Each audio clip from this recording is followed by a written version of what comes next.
an old town which sits deep within the Apamprama Forest Reserve. Residents still have fresh memories of how the destruction of the Kobro section of the reserve started in 2018.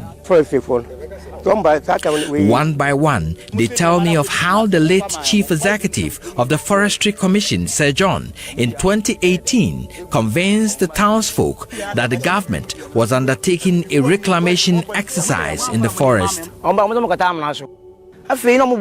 Initially, they said they were covering pits, but then they started building settlements. We wondered why they were setting up shelters if they were just covering pits. Then a number of machines were brought in, so we mobilized to demonstrate. But Sir John came in and assured us they were just planting trees. But after a month when we went back, the forest was crawling a lot of miners.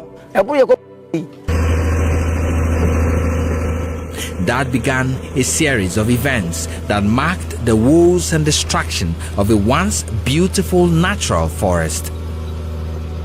A forest entry permit was granted to Unique Star Point Company Limited to carry out reclamation activities on some portions of the forest reserve in November 2017.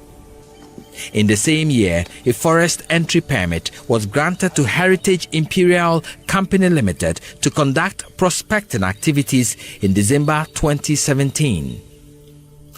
Unique Star Point Company Limited and Heritage Imperial Company Limited belong to Emmanuel Donald Intua and Reynolds Kwabi. Contrary to mining regulations, what was supposed to be prospecting and reclamation of the Apamprama Forest Reserve turned out to be active mining of the reserve with over 18 excavators and a number of bulldozers. The forest became a no-go area.